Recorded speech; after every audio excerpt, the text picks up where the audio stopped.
Man vs. Machine is a PvE game where up to 6 humans need to fight through waves of increasingly deadly robots. It's unlike nearly every other game in its genre.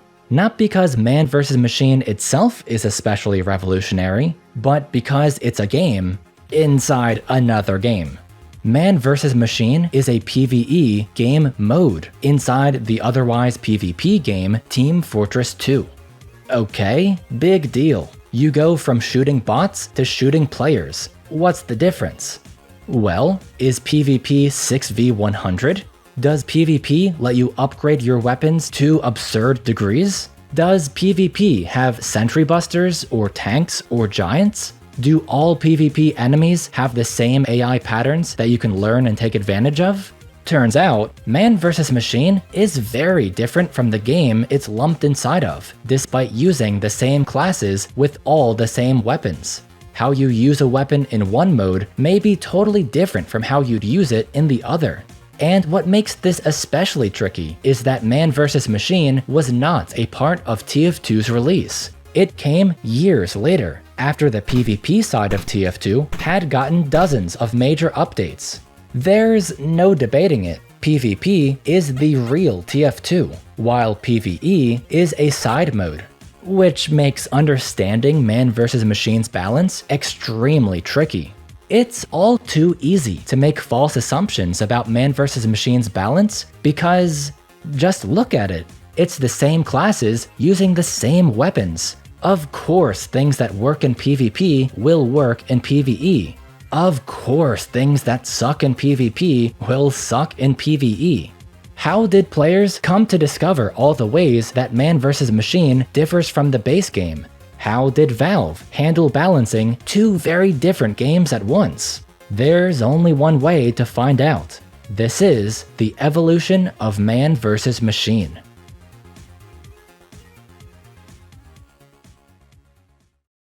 Man vs. Machine was officially added to TF2 on August 15th, 2012. But to understand how it came to be, we'd first need to understand the man behind the machines, the guy that created MVM. Not Gabe Newell, not Robin Walker, but someone by the name of Mike Booth. Trust me, this is important. Booth began working with Valve in December 2002, when his team at Turtle Rock Studios was contracted to work on the sequel to the original Counter-Strike, later named Condition Zero. By this point, Condition Zero had been developed by one studio, then redesigned from the ground up under a second studio, and was now being redesigned a third time under a third studio, Ritual Entertainment, with Turtle Rock only being contracted to work on the game's bot AI. But once Valve started running playtests of this third version of the game, the feedback wasn't positive, leading to Valve dropping Ritual and tasking Booth and his team with redesigning the entire game from the ground up for the 4th time. Under Turtle Rock, Condition Zero would finally release in March of 2004 to lukewarm responses. Not surprising, given the game's messy development. However, the one part of Condition Zero that was universally praised was its bot AI. By 2004, the bots in most other first-person shooters were laughably bad, but the bots in Condition Zero were remarkably human-like, especially for the time. They'd do things that experienced human players would do, like camping around corners. Following Condition Zero's release, Valve continued contracting Turtle Rock to work on Counter-Strike Source and Half-Life 2 Deathmatch. Fast forward a few years, and Turtle Rock was eventually given the okay from Valve to develop their very own game, Left 4 Dead. It released in November 2008 to widespread acclaim, with the game's AI director being considered by many to be the best part about the game. With this, Booth had demonstrated to Valve that his work on Counter-Strike's impressive bot AI was no fluke. The man was a genius. So it should come as no surprise that Valve quickly put Booth's talents to use in another game that they had released just 1 year prior. A little first-person shooter you may have heard of, called Team Fortress 2. Booth's first project for TF2 was, naturally, developing the AI for TF2's bots. In December of 2009, Booth made a post to the TF2 blog announcing that he'd been working on these bots throughout the past year, and that they were now available for players to try out. However, this wasn't the only thing that he had been working on. These bots were, according to the post, just some of the results from Booth's explorations with AI in TF2. No one outside of Valve had any idea what this was alluding to, but I'm sure you've already figured it out. By the end of 2009, Booth had started toying with the idea of using this new bot AI to create an entire PvE game mode within TF2, one where a small team of humans would need to fight through hordes of killer robots. This blog post gave the unwitting player base their first ever hint of the upcoming game mode known as Raid Mode. Oh, sorry, yeah, I misspoke in the intro. You're actually watching the evolution of Raid Mode. Judging from the code that's still in the source developer kit today, work on Raid Mode started in November 2009, the same month that Left 4 Dead 2 released to the public. This wasn't a coincidence. Raid Mode was essentially Booth making Left 4 Dead 3 inside TF2. Throughout the code, you can find mentions of wanderers, mobs, and rescue closets, ideas taken straight out of Left 4 Dead. In Raid Mode, the humans were placed on the blue team, raiding points that were being defended by the red bots. There were also boss battles, with bosses being supported by Huntsman Sniper bots. By May 2010, Raid Mode had progressed to the point that Valve was ready to start giving players real hints at its existence. Hidden in a short teaser for the then upcoming Engineer update, you can spot a robot heavy head, 2 robot demo heads, and blueprints for a robot scout. These were the first real tangible hints at Booth's upcoming game mode. There had also been this hidden page from the classless update of August 2008, but that was months before Booth even started working on Raid Mode, so I think it was meant to hint at the normal TF bots that were coming later that year. As for the NG trailer, while the player base immediately noticed these hidden robot parts, all they could do was speculate. One theory at the time was that Pyro is actually a robot invented by the engineer, which honestly makes sense once you think about it. Spy can sap buildings, so the theory went that NG invented Pyro to counter Spy. However, the most common theory was that Engineer himself was part robot, with a robotic arm that had been hidden under his glove this entire time. This theory was, of course, totally wrong. Valve didn't originally plan for the gunslinger to be a robot arm. The blueprints in the background of the teaser were meant to hint at Raid Mode. But once Valve saw players spreading this robot arm theory, the idea was too genius for them not to use it. So they quickly threw together a new design for the gunslinger and released it with the Engineer update 2 months later. The page for day 1 of the Engineer update also included yet another sketch of a robot scout, possibly in an attempt to show the player base that while the blueprints from the teaser were totally for the gunslinger, the other robot mercs were meant to hint at something far greater. Or were they? This might come as a shock to some of you, but Raid Mode was never actually finished, nor has its existence ever been officially addressed. Everything we know about it comes from scouring TF2's source code. All the footage I've been showing you are fan recreations. For unknown reasons, work on Raid Mode ceased by August of 2010, just 3 months after that trailer. In a rare moment for Valve, they'd actually revealed something too soon, assuming Booth couldn't come up with another way to use those robot models. Work for a new PvE game mode called Creep Mode began in August, but based on the limited code that's available, this also didn't make it far into development. In October of the same year, Booth used his idea of NPC bosses in TF2 to create the game's first Halloween boss, the Horseless Headless Horseman. It may seem tame in retrospect with how crazy modern-day Halloween maps have gotten, but at the time, this was a massive shakeup. The Horseman wasn't simply a hazard to avoid, like the ghosts in the previous year's Harvest event. It could attack and be attacked, and both teams needed to work together if they wanted to take the Horseman down. Following this, Booth immediately went on to design a non-Halloween boss in November, a giant robot that shot out rockets and stickies, occasionally charged up a massive nuke attack, and could only be damaged by stunning it first. This boss never saw the light of day. but the mechanics of spamming explosives and getting stunned do remind me of another Halloween boss that would be added a few years later. Finally, in June of 2011, Booth would begin work on the third and final iteration of his PvE game mode, dubbed Man vs. Machine. By then, he'd been working on TF2 for over 2 years, and although much of that work would never be officially released, that's not to say it was a waste. Booth used what he learned from those past experiments to develop Man vs. Machine at a breakneck pace. By November, Valve was already inviting players to their headquarters to playtest early versions of the game mode, and the feedback they received was overwhelmingly positive. This was it. This was the one. Not raid mode, not creep mode, but Man vs. Machine was TF2's secret upcoming game mode, and Valve finally had the green light to start dropping major hints once again.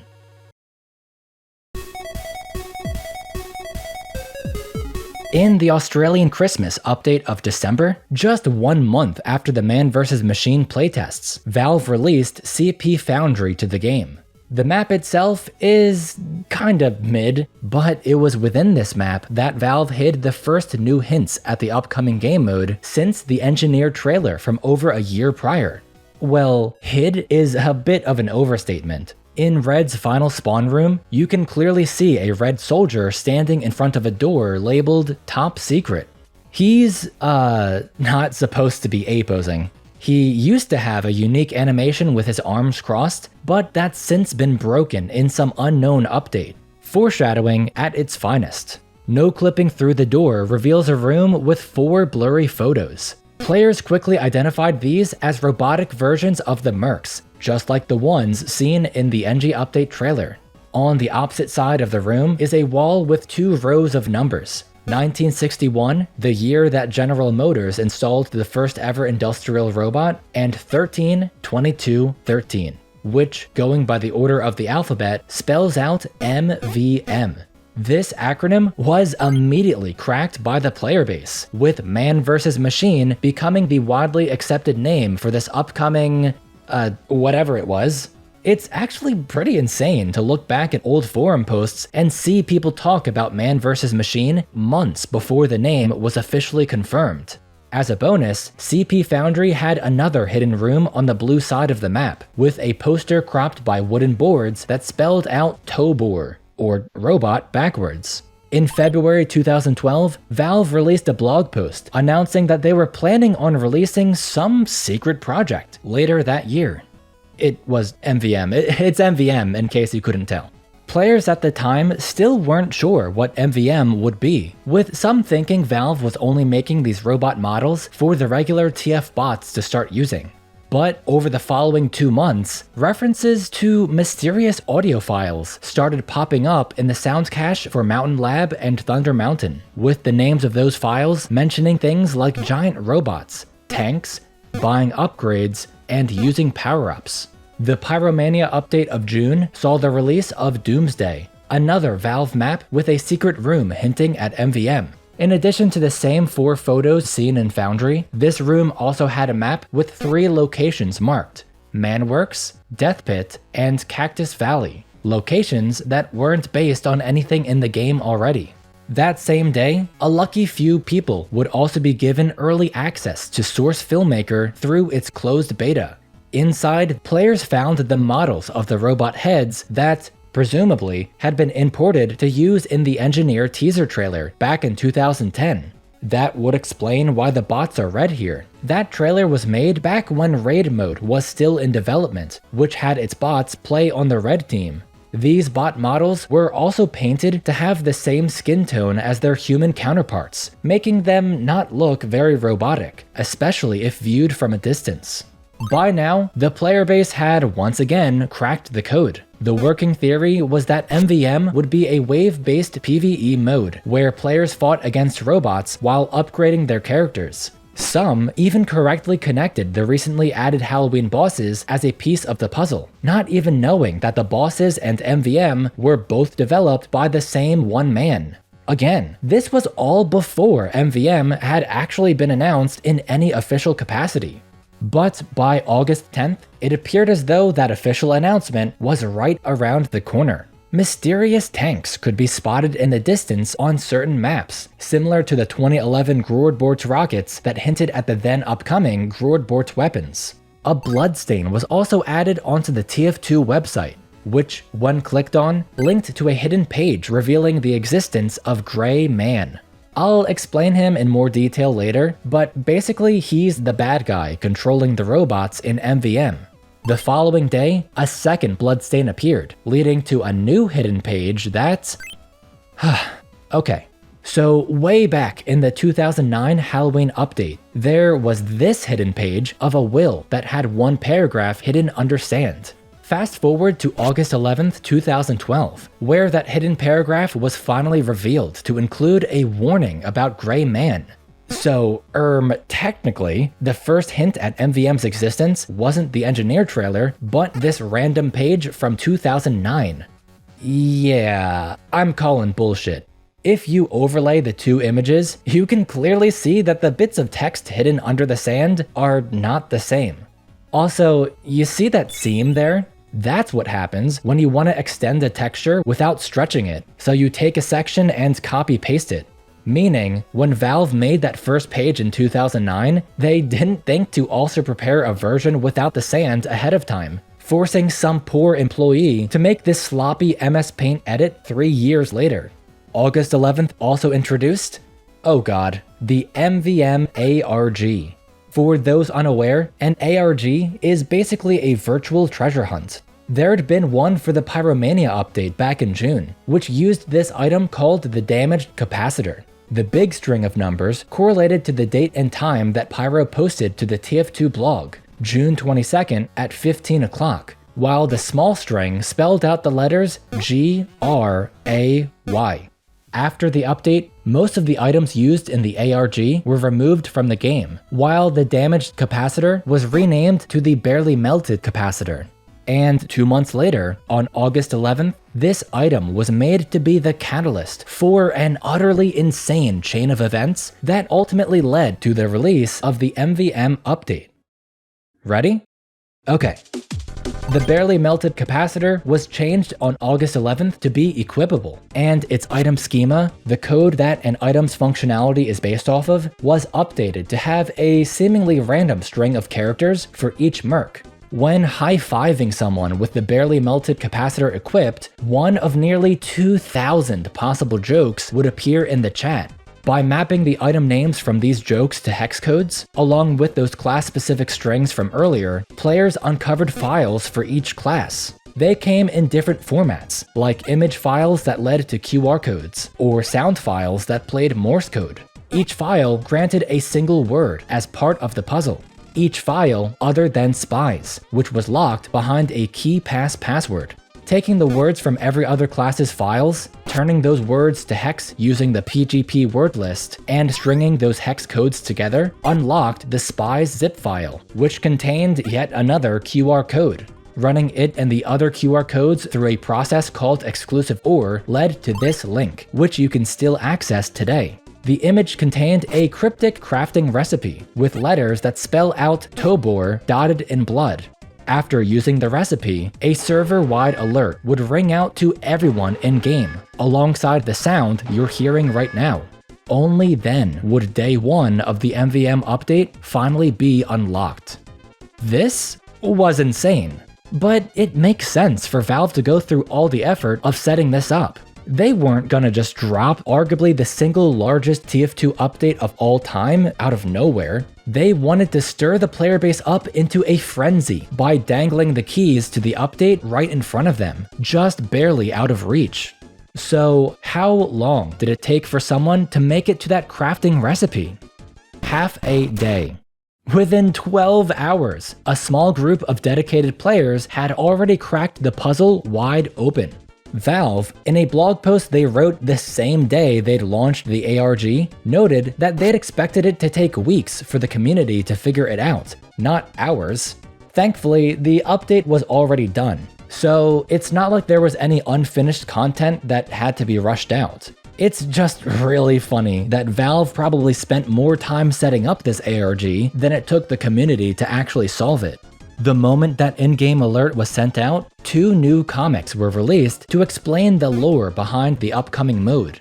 In Blood Brothers, it's revealed that Redmond and Blutarch Mann, the owners of Red and Blue, had a long-lost third brother named Gray. Born with superhuman intellect, including being able to speak perfect English straight out of the womb, Gray would have been killed by his father had a bald eagle not crashed through the window and snatched the newborn. This, of course, was because the Mann brothers were born during the Great Eagle Scourge of 1822, as I'm sure you already knew. Fast forward 150 years, and now Gray's back to kill his brothers and claim the only thing actually worth fighting for on his late father's land, Manco. In the second comic, A Fate Worse Than Chess, Hale sends a videotape to the Mercs, explaining that they've become unemployed after the death of Redmond and Blutarch, only to immediately be rehired to defend Manco from Gray and his army of robots. Presumably, there would have been a third comic about Engineer getting vote-kicked for using the Gunslinger in MVM, but I'm getting ahead of myself. On August 13th, 831 days after the Engineer trailer, Valve finally unveiled what they'd been hinting at the entire time. A brand new wave-based PvE game mode built entirely within TF2, called Man vs. Machine. The player base collectively pretended to be surprised by this reveal. The only thing that was surprising was seeing Demo with a friggin' shotgun. Valve released this phenomenal SFM short that made it impossible not to get hyped even if you'd seen MVM coming from a mile away. The entire thing is shot with this cold, brooding atmosphere, and despite no one uttering a single word, you can tell exactly what they're all thinking. It's time. August 14th, we learn more about MVM's core gameplay loop of collecting money to buy upgrades and canteens. Interestingly, in addition to the 5 canteens that are in the game today, Uber, Crits, Ammo, Return to Base, and Buildings Upgrade, you can see the remains of a photo for a 6th canteen that was shot and removed from the wall. And sure enough, within TF2's code are references to a 6th canteen type, called Radius_Stealth. It's unknown what this would have done or why it was scrapped, but if I had to guess, it probably worked like the stealth spell that was introduced in Halloween of the following year.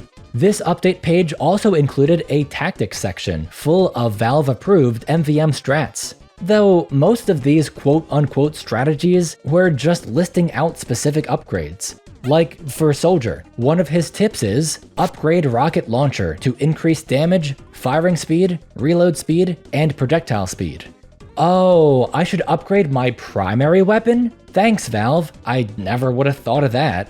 August 15th, the third and final update page is released, revealing the true reason to play Man vs. Machine: gambling. Just buy a Tour of Duty ticket off the Manco store and clear the tour's collection of missions for a chance to obtain one of the new, exciting cosmetics, such as... Yeah, the cosmetics Valve chose to show off were not the best. But who knows, maybe they wanted to keep the actually good rewards a secret until the game mode was available to play. Which it now was. When players booted up the game on August 15th, 2012, the very first thing they were greeted with was a brand new background, a giant robot heavy.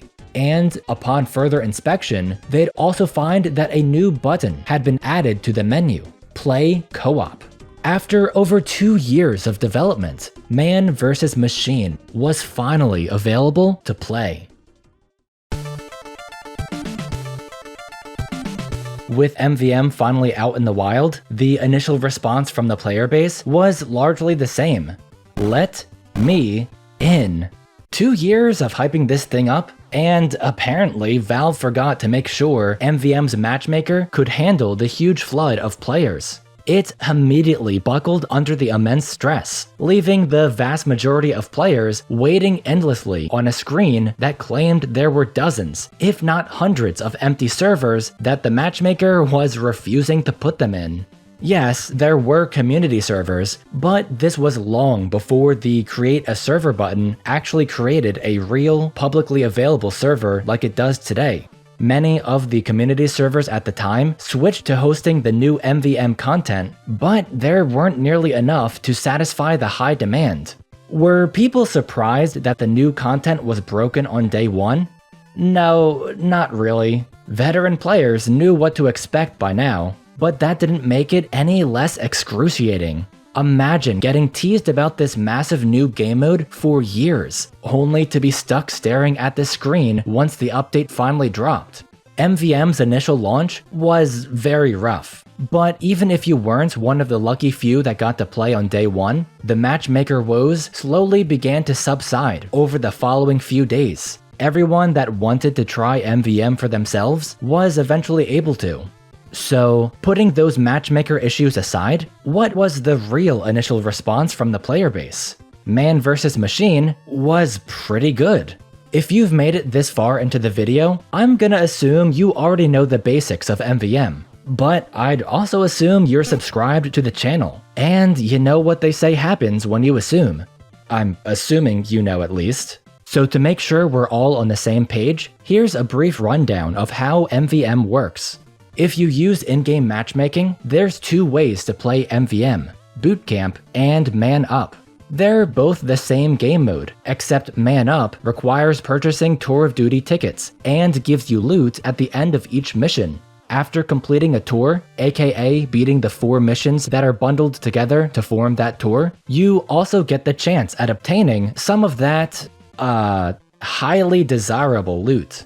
In MVM, a team of up to 6 humans fight against waves of invading robots that are trying to carry a bomb to the other end of the map. The longer a bot carries the bomb without dying, the stronger it becomes, gaining AoE defense boosts, health regeneration, and unlimited crit boosts over time. In addition to robotic versions of the mercs, there's also sentry busters for taking out sentries, and tanks with massive health pools. As players destroy bots and tanks, they'll earn credits that they can spend buying permanent upgrades, or temporary power-ups in the form of those canteens that I mentioned earlier. To beat an MVM mission, you need to get through each wave by destroying every bot and tank without letting them get the bomb into the hatch. If the bomb is deployed, it's GG, and you'll be brought back to the start of the wave so you and your team can try again. This is how MVM has worked for the past 13 years, so you already knew all of that, unless you've literally never played MVM before, in which case thanks for clicking on this video anyways. But at the time of MVM's launch, all of that information was new to every single player. Man vs. Machine is so radically different from all other modes of TF2 that it's essentially an entirely different game that just so happens to use the same weapons as TF2. From the moment MVM released, players began to figure out what worked and what didn't, leading to the earliest, most primitive form of what you could call an MVM meta. And a lot of what the general player base suggested way back in MVM's earliest days are suggestions you'll still hear to this very day. Scout is the team's money bitch and should spend most of his time collecting money, throwing Mad Milk, and marking giants for death with either the Fan of War or upgraded Sandman.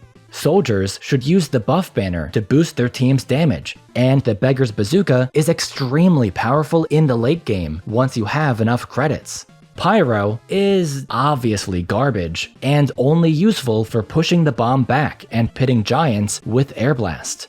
Demo is all about laying sticky traps, making the Scottish Resistance the clear sticky bomb launcher of choice, while Demo Knight was fun but pricey. Heavies should be crapping out as much damage as possible, making the Brass Beast a must-have. Engineer should do usual engineer things. Set up your teleporters, set up a dispenser, and turtle behind your sentry.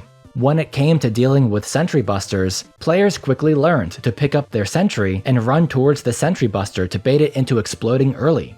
Then we get to the support classes, and this is where players at the time were left scratching their heads. MVM Medic was in an awkward spot. This was before the crazy buffs he'd receive in the Two Cities update 1 year later. All a medic could do was heal and Uber, And although having a medic do these things was near mandatory in PvP, the same was not true in MVM. Healing isn't nearly as hard to come by because every class has access to health on kill upgrades. At the time, health on kill would even overheal you, making medic look even more redundant. There were also resistance upgrades for taking less damage, and therefore needing less healing.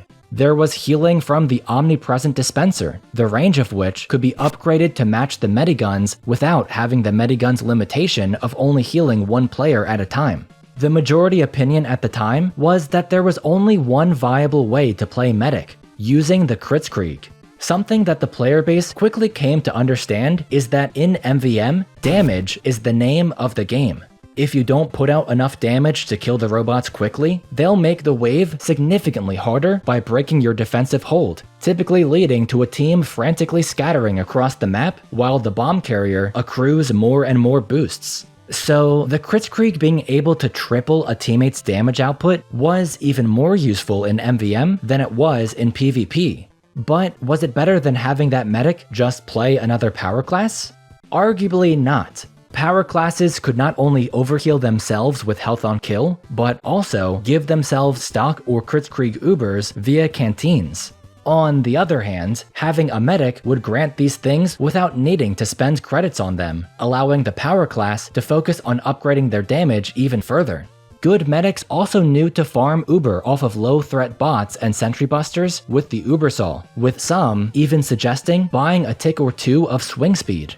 Ultimately, medic in MVM wasn't bad, but he wasn't at all mandatory, despite the opposite being true in PvP. Sniper, on the other hand, was widely considered by players at the time to be awful. And this wasn't just a skill issue. Sniper was genuinely terrible for one simple reason. The explosive headshot upgrade was much, much worse than it is today. Its damage varied depending on how far a bot was, and it dealt that damage as bleed damage, meaning it was spread out over the course of 6 game ticks. Honestly, the best way to explain how awful it was is by showing you. In this clip, a sniper with explosive headshots kills a demo bot while a group of scouts run by. How much damage do you think this scout will take? Seriously, go ahead and guess. And the answer? 7. That scout took 7 damage. Granted, that's 7 damage per tick, so technically the sniper dealt 42 damage to that scout. Without the power of modern-day explosive headshots, there was legitimately no reason to use sniper. Sure, there was also the huntsman, but it was incredibly bugged. Its damage upgrades were only about half as effective as they were supposed to be. Its reload speed upgrade didn't lower the time required to strengthen the arrow's arc like you would expect. And if you bought projectile penetration and either you or any teammate on the map were Ubered, your arrows just broke in front of your face. Why? Spaghetti code. It's always spaghetti code. Sniper was so bad, you had people arguing that using Jarate with its slowdown upgrade was the best use for the class. If getting vote kicked from MVM was a speedrun category, going sniper on wave 1 would have filled the top of the leaderboards. There just isn't enough time to meticulously pick off random individual bots, much like with the final class, Spy. Upon MVM's release, Spy was also widely considered to be terrible because backstabbing one bot at a time isn't enough to clear out the large groups that litter MVM missions. Bots are fooled by disguises, but they'll quickly react to a fellow bot getting backstabbed and attack, meaning a spy's time is very limited. The solution at first seemed to be using the Sapper, which could be upgraded to stun multiple non-giant bots at once. But these upgrades are expensive, and there was no way to lower the Sapper's 15-second cooldown. You also couldn't use Spy to help fight engineer bots, because the original set of MVM missions didn't have any.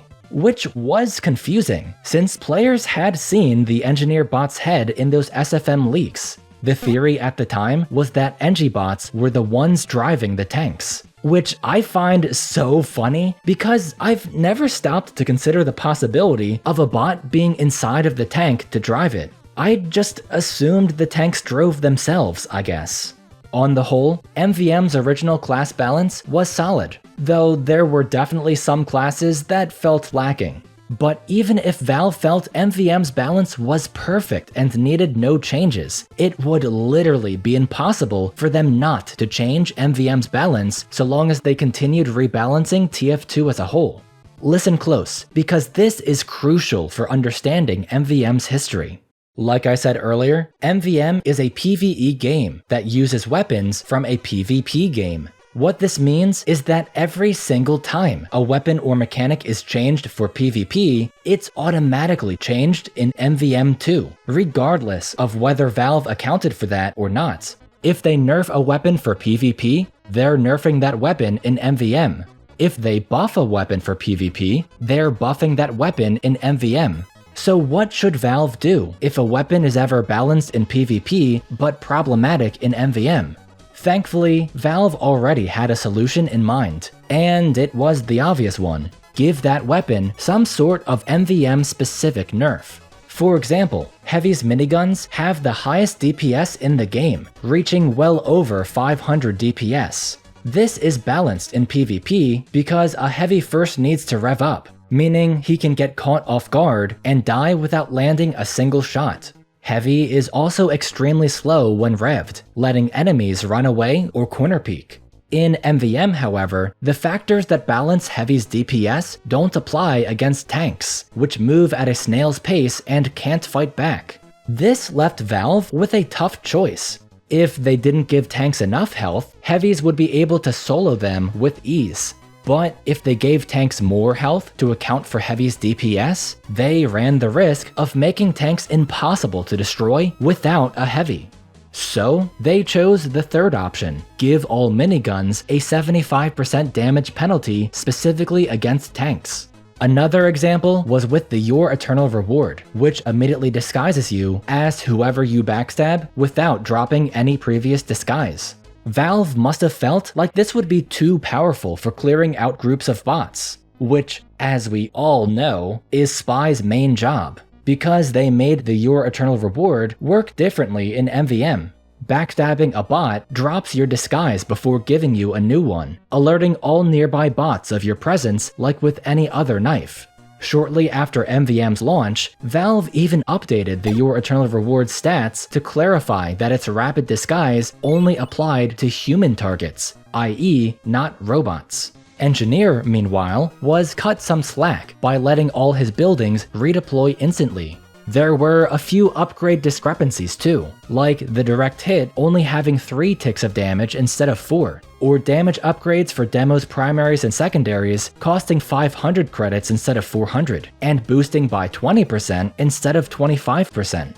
Making weapon-specific changes like these was the obvious thing to do, and theoretically, it solved any and all issues with MVM using the same weapons as PvP.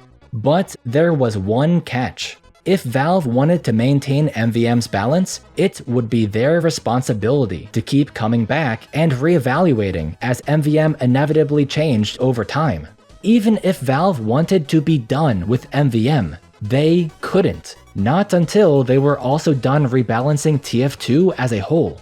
Which was quite the commitment to make, given that MVM was a side mode in a game that, by 2012, was already 5 years old.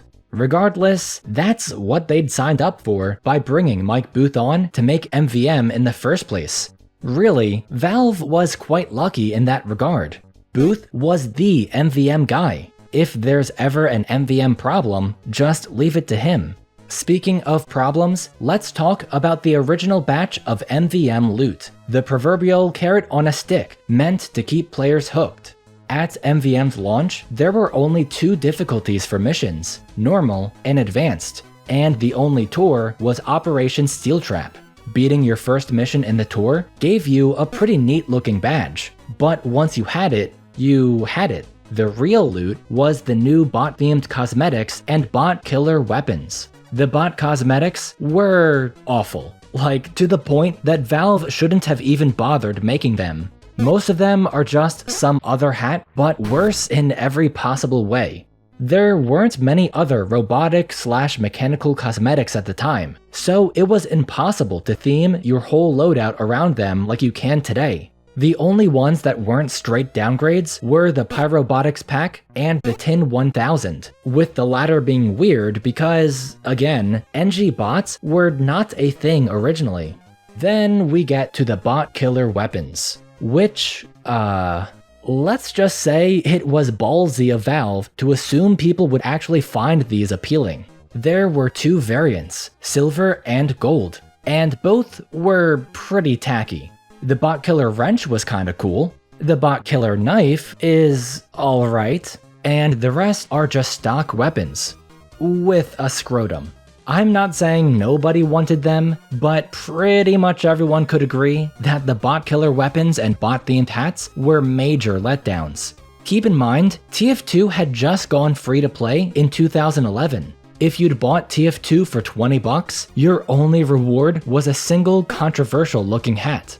And now, 1 year later, Valve was telling you to spend even more money for a chance at loot like this.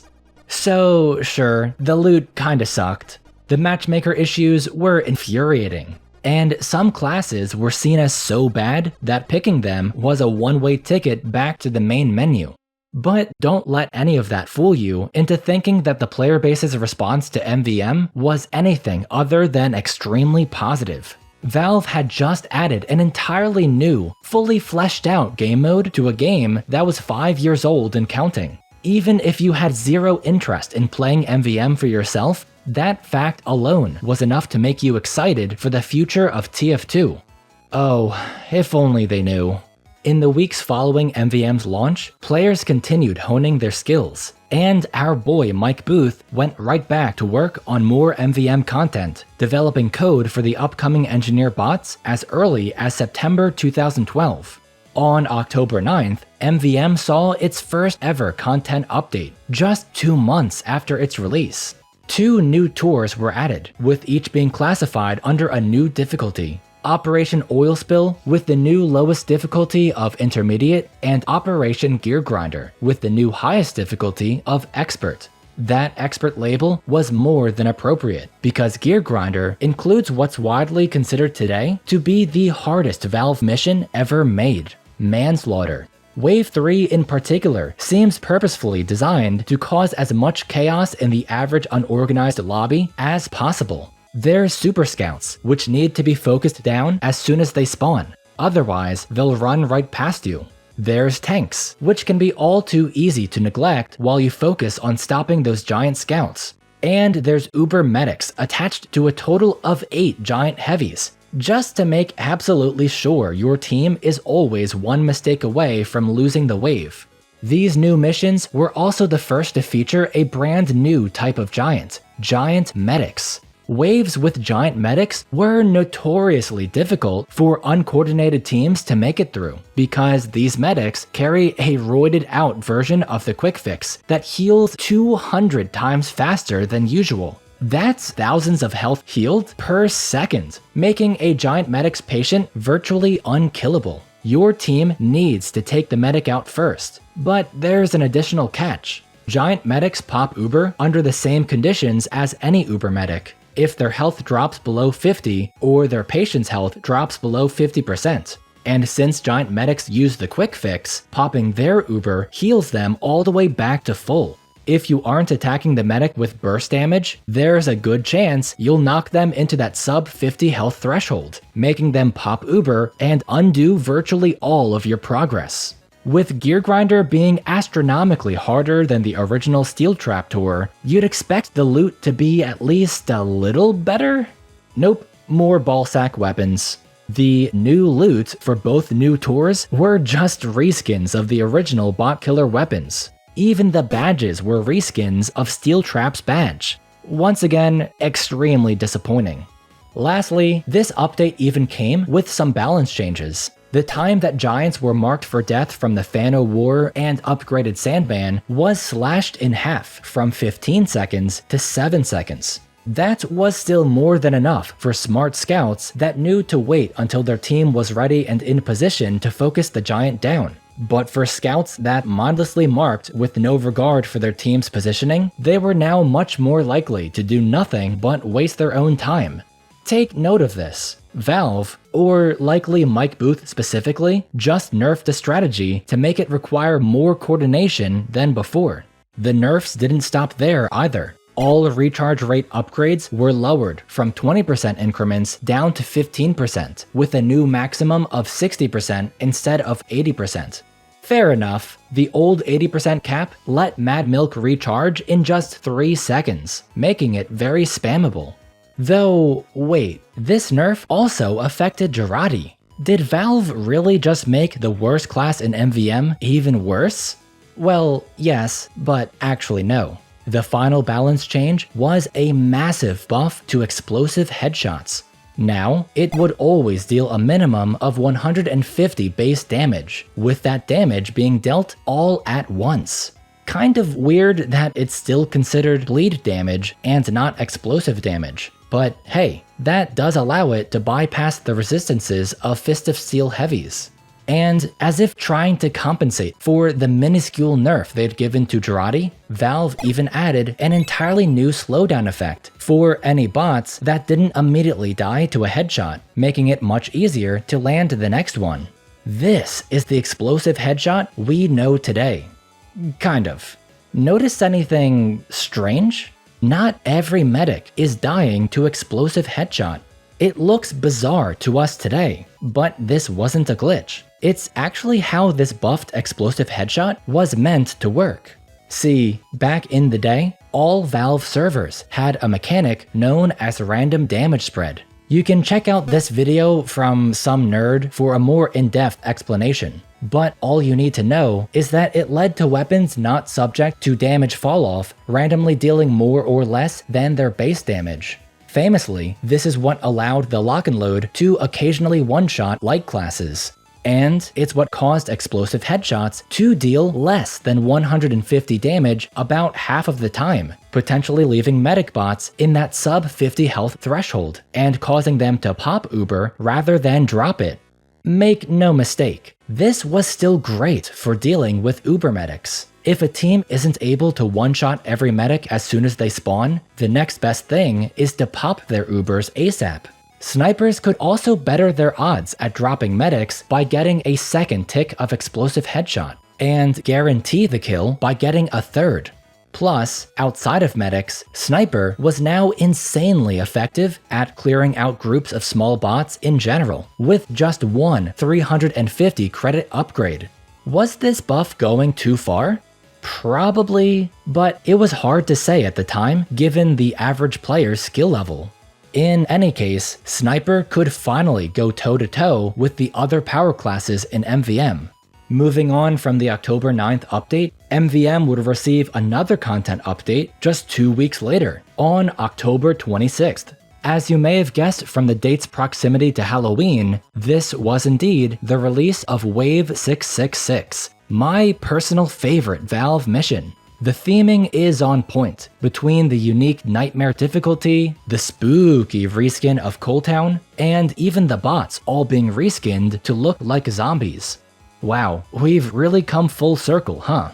But the best part about Wave 666 is that, like the name implies, it's a single, incredibly long wave. When MVM first launched, one thing that a lot of players had wished for was some sort of endless mode, where both you and the bots keep getting stronger with no definitive end. An endless mode had been developed for MVM, but it was never released. You can actually try it for yourself by editing the pop files for MVM's missions and adding is endless 1.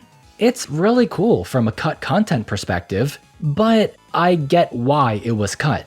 MVM wasn't designed around potentially lasting longer, unlike something like COD Zombies, where upgrades, Pack-a-Punch, the box, etc. are scattered around the map, keeping things interesting by forcing you to always be on the move. Truly endless MVM would probably get boring fast, so Wave 666 is a great compromise. Is it actually nightmarishly difficult? Not really, other than that one specific part. If you've played Wave 666 before, you already know what I'm talking about. Release the hounds. 96 spies. The game throws 96 spies at you while you need to destroy 4 tanks. This part is always utter chaos. I love it. And before players could even come close to mastering all the new missions that October brought, bam, the Mecha Engine update drops in late December. This was only 4 months after MVM's release back in August. Clearly, Mike Booth did not operate on Valve time. The Mecha Engine update came with the appropriately named Operation Mecha Engine, a new tour that featured an entirely new map, Big Rock. The outside portion of the map was already comparable in size to the other MVM maps, but Big Rock also features a cave section at the start that, yes, has some pretty big rocks. More on those later. With these new missions came the introduction of the Robot Engineer, which does exactly what you would expect. It builds stuff. However, the NG bot is far more than a stock NG reskin. It has hundreds of health. The sentries it builds go immediately to level 3, and its teleporters grant bots with a few seconds of Uber. Whenever your defensive hold inevitably falls apart, NG bots come in to set up shop, making it much harder to reclaim that lost ground.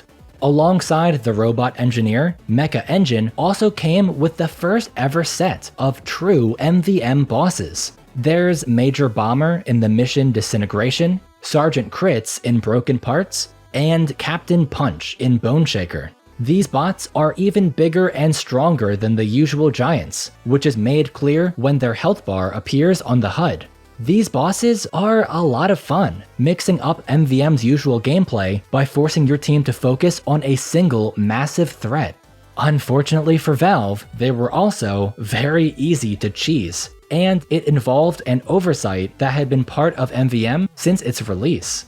Originally, bots would never detect a spy so long as he was disguised, so spies could body block any bot indefinitely, either by standing on its head as it tried walking up a slope, or by standing in front of it. Spies could even make it impossible for the bomb to be deployed just by standing in front of the hatch. If a bot detected that it was stuck in an unexpected way, it would eventually destroy itself. Makes sense for preventing soft locks, but this was obviously very exploitable. Normal bots, giants, and even bosses could all be forced into exploding by body blocking them in certain areas of the map, letting you clear boss waves without dealing a single point of damage. I like to imagine that Spy was whispering to these bots, "Hey, type quit smoking in the console for an Easter egg." In response, Valve made 2 changes to MVM bots in either late 2012 or early 2013. Standing on top of an MVM bot's head would now push you off, and those bots would now detect and attack disguised spies after a few seconds of contact. These changes didn't fix the underlying issue of cheesing giants by forcing them to explode, as it can still be done to this very day, but it's at least much harder to pull off than before. Speaking of oversights, let's talk about perhaps the most well-known exploit in all of MVM, the Idle Rock.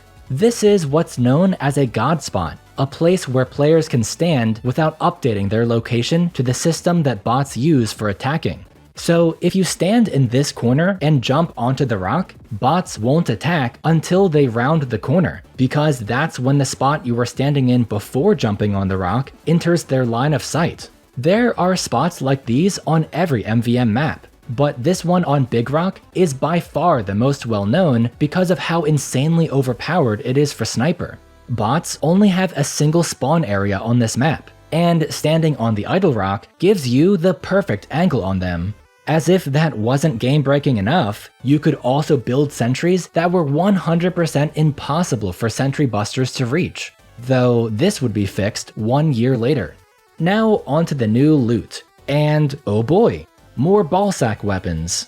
These ones use an NG-bot's head though, so that's something. The new badge is also a unique model for once, but it's nothing worth getting excited over.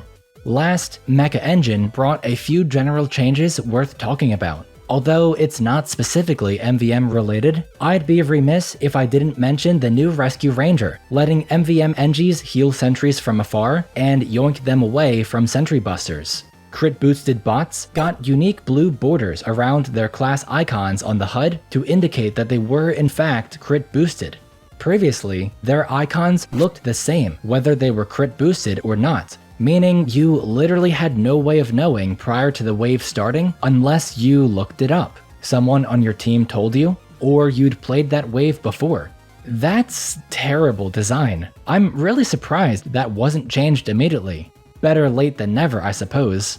There were a few upgrade changes too, with all of them being buffs. The crit resistance upgrade went from 25% increments with a cap of 75% to 30% increments with a cap of 90%.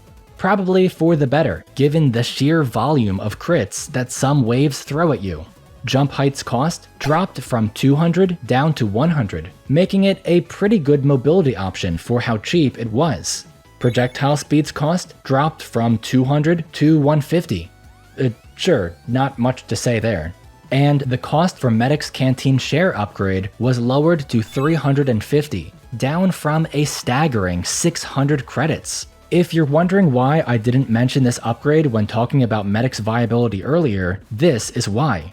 This left Canteen Sharing as a decent option, though Medic's effectiveness in MVM was still debatable. Finally, Mecha Engine contained one more massive change. Damaging tanks would now return metal for the Widowmaker and build rage for Soldier's Banners and Pyro's Phlogistinator. Previously, damaging tanks just didn't do these things. It's unknown whether this was an intentional choice or an oversight. Like how, in PvP, you build rage from damaging players, but not buildings. Bots are buildings, obviously, but they're like sentient buildings, and the tank isn't sentient. I think. God, why is this video making me question the lore behind the MVM tank so much? The Widowmaker, which had already been a popular choice due to its bottomless clip against non-tanks, was now one of Engineer's best primaries in MVM. Ironic, considering the other contender, the Rescue Ranger, had just come out. Soldiers, meanwhile, benefited greatly from being able to farm buff banner off of tanks. But the real winner of this change was Pyro, who was suddenly the single best tank busting class in the entire game, by a wide margin, and with relatively few credits required to reach max DPS. Just max out damage, get a tick or two of ammo capacity, and you could shred through any tank using the Flog single-handedly. It was insanely powerful. Getting oomph with the Flog only took 300 damage, which is nothing in MVM where there's tanks, sentry busters, and harmless melee locked bots to farm off of. And of course, there was nothing wrong with this. Pyro was a garbage, worthless doo-doo class that needed something like this to keep up and be viable alongside the other power classes. Wait, what? No, Valve, what are you doing? Why did you nerf the worst class in MVM? The Phlogistinator was slapped with an MVM specific nerf for apparently being too powerful in MVM. It would now take 4 times longer to get oomph off of bots, and 10 times longer against tanks. After just a few months of glory, Pyro was back to being a low tier class that was only good for airblast spam. Okay, I think I can finally drop this bit now. No, Pyro was not a garbage, worthless doo-doo class, and he never was. Spy also wasn't a bad class. Scout wasn't only good as a support slave. Sniper... okay, he actually was garbage at first, I didn't lie about that. But now he wasn't. I had said all these things because they were what the vast majority of players thought were true during MVM's earliest days. But as those days turned to months, MVM's most dedicated players optimized their strategies further, and they found that there was much more to playing MVM efficiently than was previously thought. The one thing that everyone could agree on is that in MVM, damage is king. You win by killing the robots, and you kill the robots by dealing damage. But something that experienced players started to realize is that there are other, more subtle ways of boosting damage output.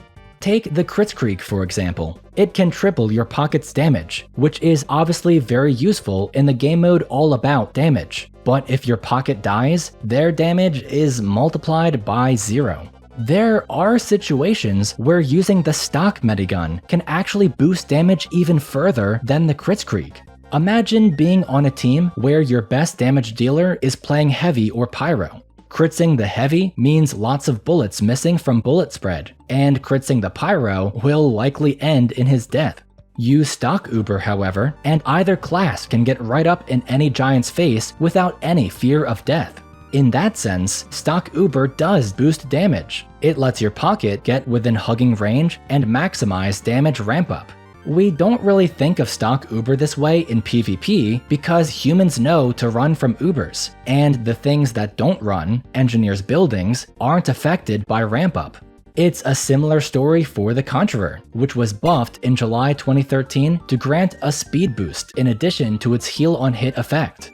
The buff banner may boost your team's damage directly, but the conch boosts it indirectly. The speed boost makes it easier to get in the bot's faces, while the healing makes it easier to stay there.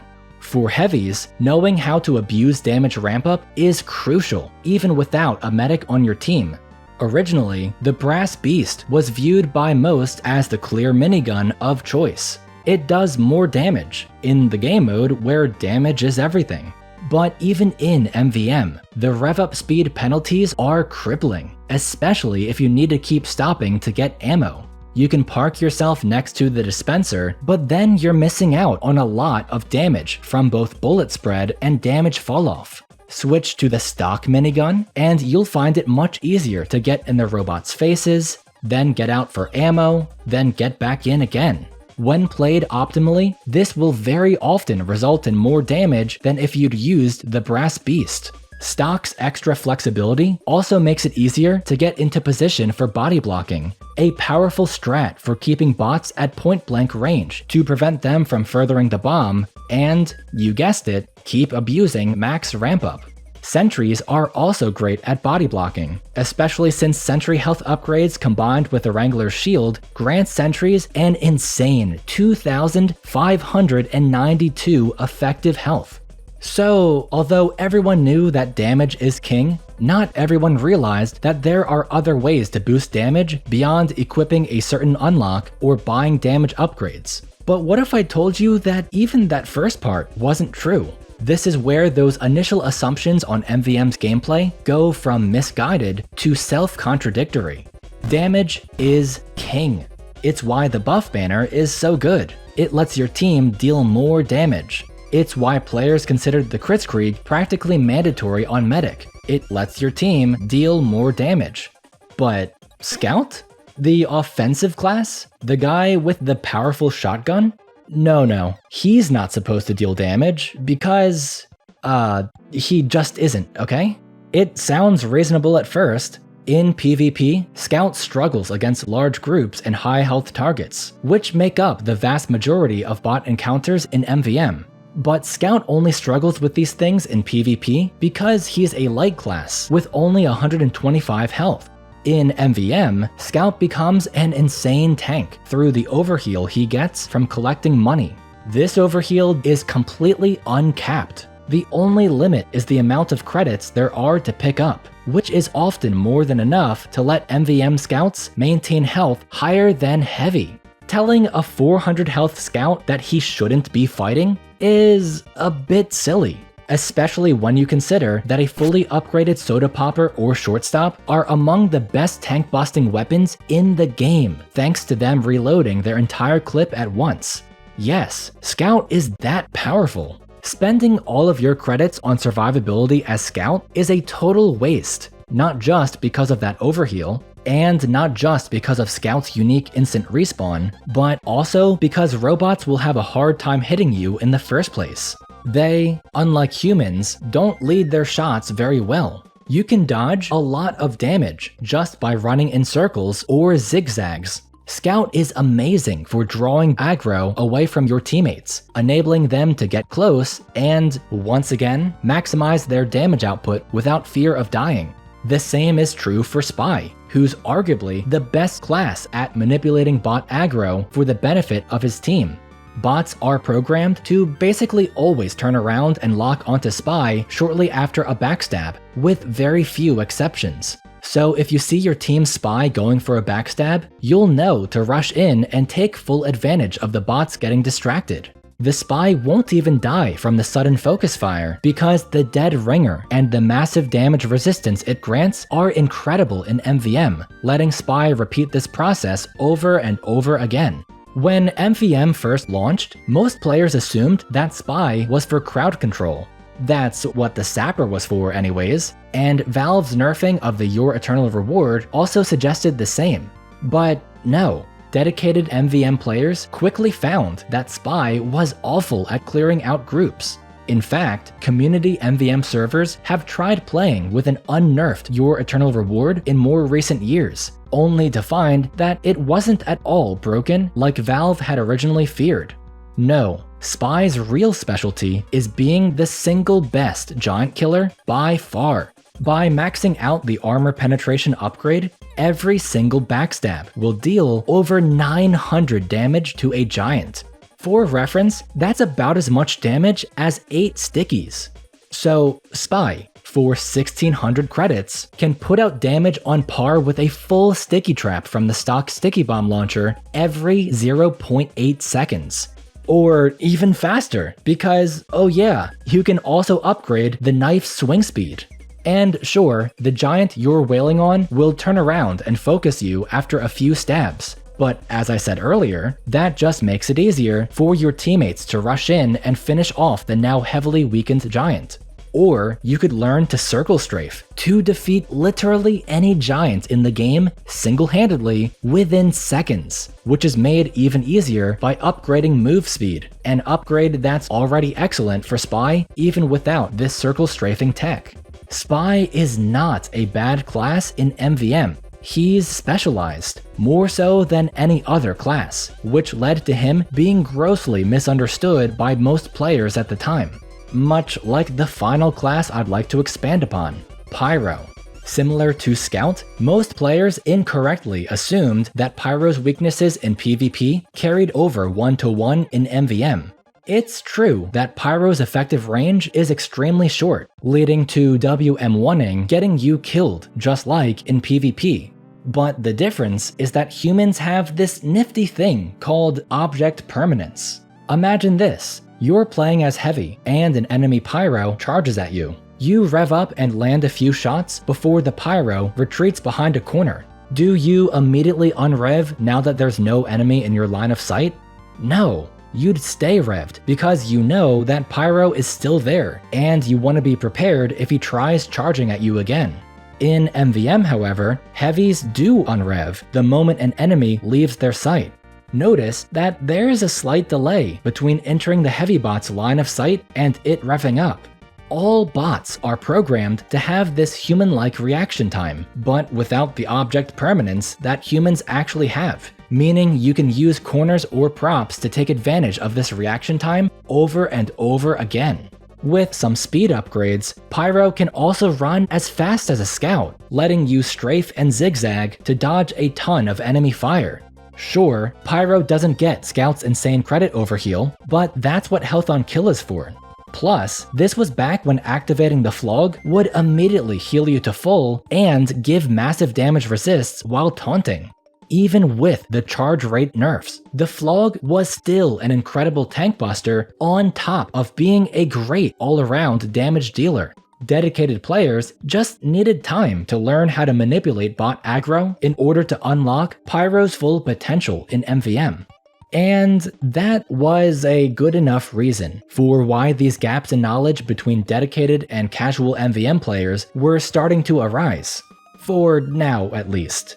MVM was less than a year old by this point, with changes like the explosive headshot buff and rage building on tanks being even more recent. And the internet was a different place back then. It wasn't like today, where you can find a consolidated Discord server or well-informed video essayist for any niche topic under the sun. Information traveled more slowly as it moved from forum site to forum site, and some of it could get lost or misinterpreted in this massive game of telephone. So yes, the average MVM player at the time was operating under many false assumptions, but for now, that was alright. For now, those more dedicated players thought that all they needed to do was inform the masses of what they'd learned. Those poor bastards. In any case, the future of MVM seemed bright. There was zero reason to think otherwise. Content was getting pumped out at a constant pace. Bugs and exploits were getting fixed. Balance changes were being made. However, unbeknownst to anyone outside of Valve, there was one teensy little problem regarding MVM's future. Mike Booth, the man behind Man vs. Machine, was gone.